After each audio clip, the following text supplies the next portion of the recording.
Hi, I'm JoAnne Kosey, and welcome to another edition of Coffee with Kosey. And my guest today is a longtime friend, notice I didn't say old, friend Bruce Johnson, who is an RB grad, class of 1960. We won't say how old that makes you. Pretty soon, changing the front figure. Ooh, that's bad. I'm in the same category then. Now, how long has it been since you've been back here? I don't believe I've ever been back since graduation. Was I mean, that- to football games and that, but never inside the school. Was that by request or just happened that way? That I'm here today, you requested. I requested you come back. Once every 50 years, we'd Yeah. like you to come back and visit. Now, I had to explain to you that the front door is no longer the front door. That was a nice thing. I would have been out You would front. have been pounding on the door trying to get in. When you first walked through what I call the new front door, what was your impression? I noticed you were pretty much overwhelmed. I was looking for the old shop wing. But yeah, I was very impressed with the facility. It's a nice way to walk in, and it gives you a feeling that the school is definitely a place to be. And you did spend some time here. 4 years. Now, if I remember correctly, you were not really active in anything, but you seemed to be in on everything. I was in on everything. But you were a good kid. What were some of the things that you remember most about high school?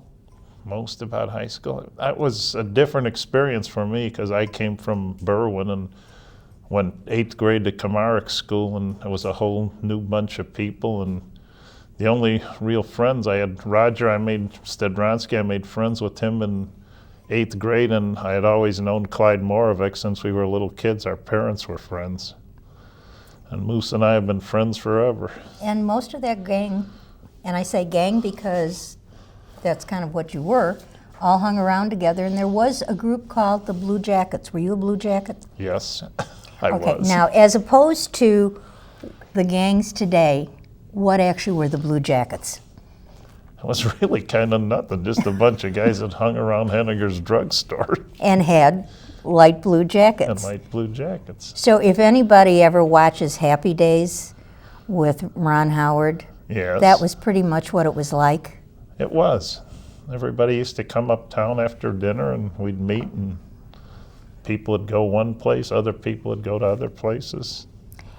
But a lot of it centered around the school, didn't it? It did. It did.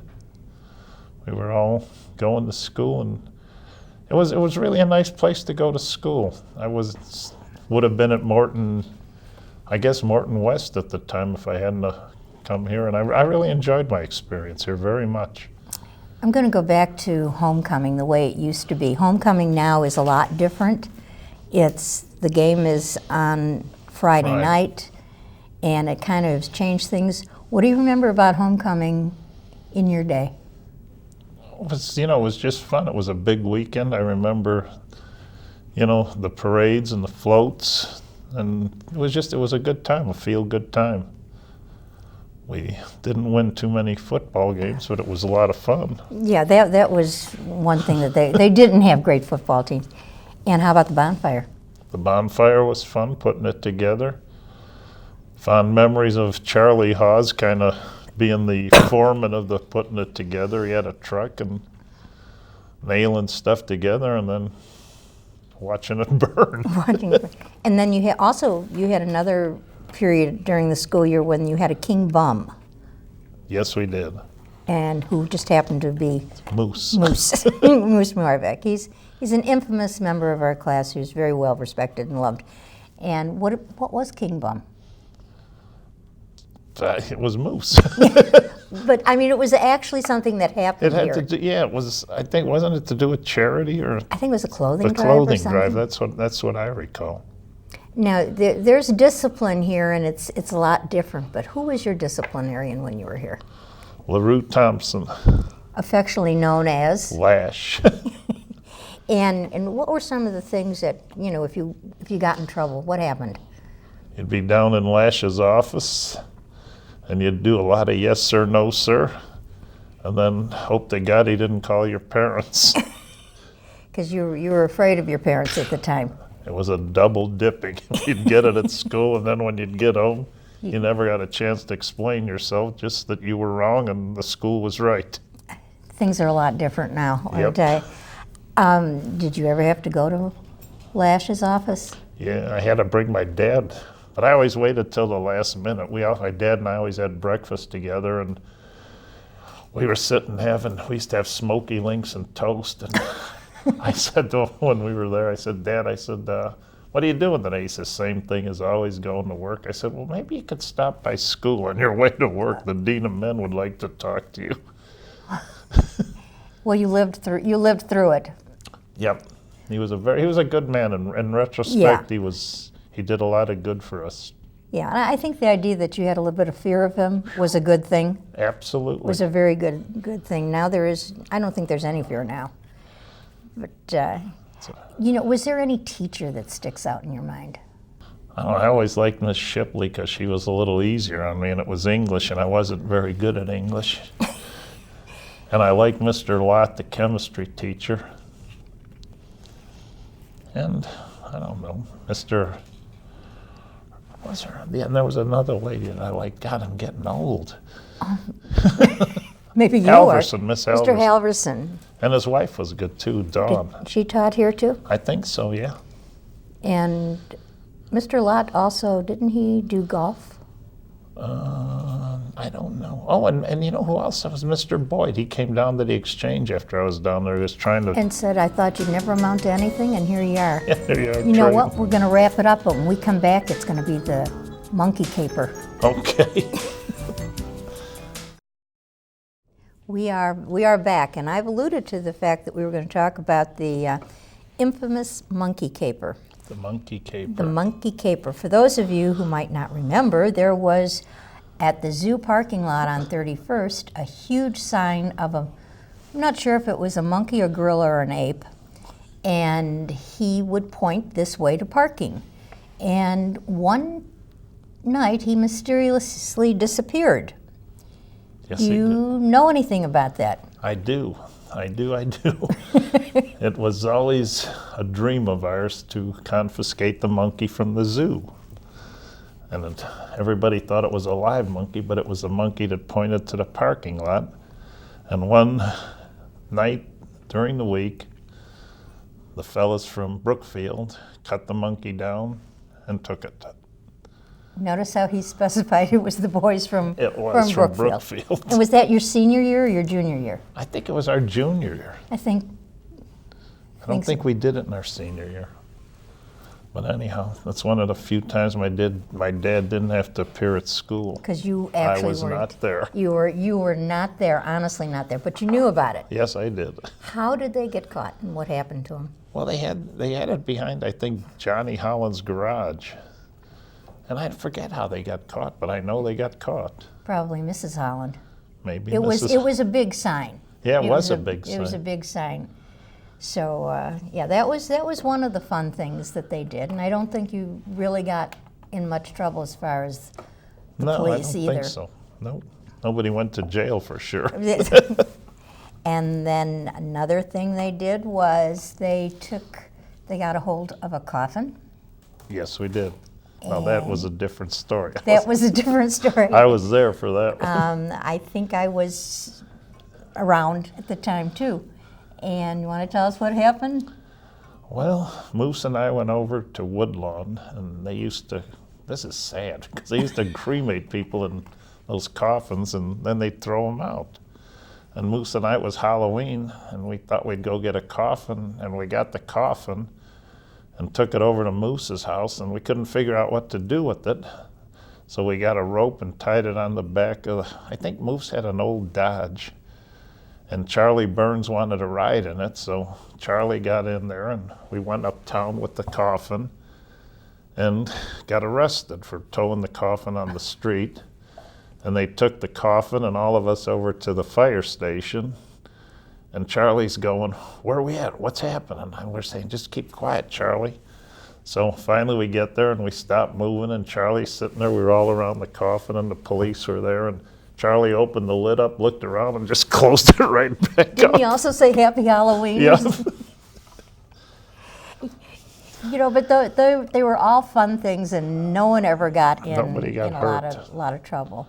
Unfortunately, there's one person that you mentioned out of that group that was a class leader here, John Holland. He Yep. was student association president, class officer, wrestler, football, excellent student, and unfortunately, he was one of three, was it, who passed away. Yep, in an accident over at the Hoffman Dam. And they went over on kayaks. Right, well, on Rozecki's canoe. Was it canoe? They started at Rozecki's house and thought they could get over the Hoffman Dam. And I missed that too. I was visiting Bradley that weekend because I was going to start school at Bradley the next year. Okay, that's a good segue. You, after you left the hallowed halls of RB, Yes. you went to Bradley University in Peoria Yes. to study what? Business. I was a business major. And Jerry Kroc was my roommate, Another classmate. another classmate. And who else went? Ron Sanders went, Glenn Medelman. And we all ended up at Bradley, and Steve Phillips. And I spent a very happy 5 years there. Even then, it was not unusual to do it in 5 years.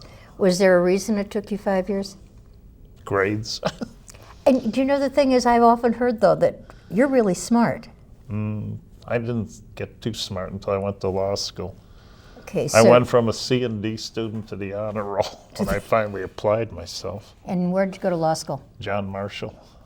Did you complete your law degree? I did. Did you pass the bar? I did not take the bar, and I did not practice law, but Why? I finished law. Well, I was working at the Exchange. I worked at the Exchange the whole time I went to law school, part-time. The Exchange started at 9 and the market closed at 1, and law school started at 2 and went till 5. So I worked in the morning at the Exchange and went to law school in the afternoon. And you, what area of law were you interested in? Just general law. I just, the normal thing, and finished law school and decided it wasn't for me, that I really liked the Exchange, and stayed down there after I got my degree. Explain exactly what is the Exchange.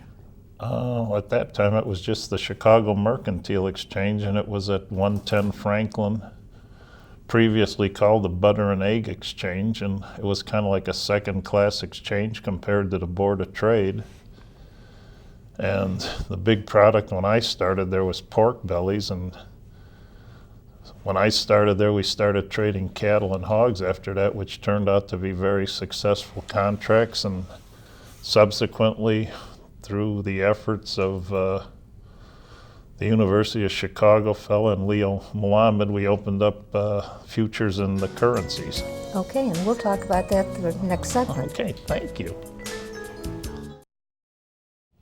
And we're back for our last segment, Bruce. We had just started to talk about futures and pork bellies, and you started out on the Exchange, and you had a seat, and you've been there a long time. And I told you that I had seen you on TV a few times, which to me meant you were kind of the go-to guy.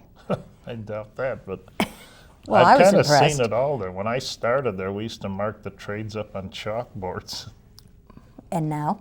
And now it's all done electronically. And I was telling JoAnne before the show, when I started there, the first year I bought my membership, which was 1969, we did 800 and some thousand contracts for the whole year. And at the present time, we do about 13 million contracts a day.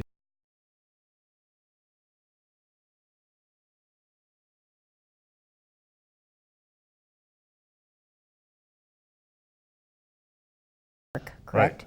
They bought out the Board of Trade. Was that how it went? So we no longer see those pictures of people standing what was known as the pit, screaming with their hands with papers and pointing and shouting. Well, the pit's still there, but it's not near as populated as it used to be. But the options are still very, very active, which is a derivative. It's like a puts and calls, and that's still very active pit, but it's because it hasn't adopted to the electronic trading yet. There's too many quotes and too many different things that kind of clogs up our computers, but we're working. You're going to get into the modern age of technology? Because that used to just blow my mind. I couldn't understand how anyone knew what they were doing or understood what anyone else was doing to get anything accomplished. Well, it was amazing when I was down there. It used to get wild, but I mean, there's an amazing camaraderie down there where, you know, people, if you made a trade with somebody, you'd honor it. And really and truly, it always worked out, and there was very few big errors. Now, what's a day like for Bruce Johnson now? Right now, get up at 3:30 in the morning, go down to sit on my boat, which is an older boat, and it sits down in Burnham Harbor, and I go down there and I put a satellite dish on it and I watch Bloomberg News and have some coffee, watch the sun come up, and then go to work. I get to work probably 6:15, and then read a whole bunch of stuff on the news wires and cattle reports and kind of get ready for the market, which is, incidentally, it's open all night now. It closes at 4 in the afternoon and reopens at 5, but really I still think of the opening as like 9 o'clock, and that's when the floor reopens. And so you're still an active trader, but you're an independent. You're not with Right, with I trade anybody for now. myself now. And you sit on a few boards. A few, yes. Would you like to tell us? Well, I'm on the board of the Chicago Crime Commission and on the board of the Chicago Mercantile Exchange. What do you do with the Chicago Crime Commission? I've really and truly not too much of anything. Oh, that's encouraging. That fella they did the movie about he was the FBI agent. He was the guy that was impersonating everybody. And Oh, yeah, I know the one you mean, yeah. but So anyway, I went over to a dinner, my friend, or a luncheon, and my friend would have it no other way, Doug Kramer. He says, you have to go to this event. So I sit down at this table, and there's all these old people from Old Money, and I'm sitting there, and they go, so what do you do for a living? Or what do you do besides come to these events, son? And I go to work. But there's like a crew of those old-time money people that just go around to those. That's kind of what they do, Yeah. and they keep up on who's who. doing what, and sit there with their cigars and their Yep. glass of brandy in the leather chairs. And It was an experience. do you think you'll ever want to get to that point? No, not really. I still enjoy going to work every day. I really and truly love going to work. How do you see the market going? Boy, I don't know. I'm being a half bohemian. I'm kind of way on the fiscal conservative side, and I just don't understand how we can go on spending the way we do, and 40 cents out of every dollar our government spends is borrowed. I mean, it just can't go on forever, except I'm not sure what the end result's going to be. If you had a magic wand and could just flip that wand, how would you do it? Boy, I don't know. You'd like to see some fiscal responsibility in the country, and you know, you look at this thing in Greece and you think, well, Greece is nothing, but there's all that stuff is intertwined, and these banks all lend money to Greece. I mean, I think there's $54 billion lent from our country to Greece, and $70 billion in France, and it's kind of like a house of cards, and the first one that goes over, it kind of gets all the rest of the bank's capital stretched, and it's scary, because I think Spain and Italy are not in the best of shape either. So Well, as an Italian, I'm sorry to hear that, but I bet they'll always be there. They'll always be there, and they'll always have their pasta and their vino, I'm sure. You know, everything looks kind of grim in a way, but do you see that we can come out of this within the next 2 years? Well, I would hope so. I mean, we just need to kind of tighten our belts and quit the spending. It's just out of control. And every time you hear people talk about curing the problem, it's always, well, we're going to raise more taxes, and taxes aren't what caused it. It's the spending that caused the trouble, and they've got to rein it in. And I'm afraid there's going to be people that, with their pension funds and that, the government pension funds, I mean, that's really what's choking the system to death. Well, you've got people taking money from more than one pension, Right. which Well, kind of... And they're living longer and starting earlier, and you know, in the city of Chicago, I think you can retire in your 50s and you're living, you know, to be 75, it's a big load on the taxpayers. Well, we're too young to retire, and I never use the word retire. I always say transition, but Transition. they're giving me the wrap it up sign, which means we're through for today, but our friendship goes on and our conversation will go on. And once again, this is JoAnne Kosey saying thank you, and watch another edition of Coffee with Kosey. And thank you to my producer, Brian Lucas. And I'll see you on RBTV and in the Landmark newspaper. Now you can have a cookie. Well, thank you, JoAnne.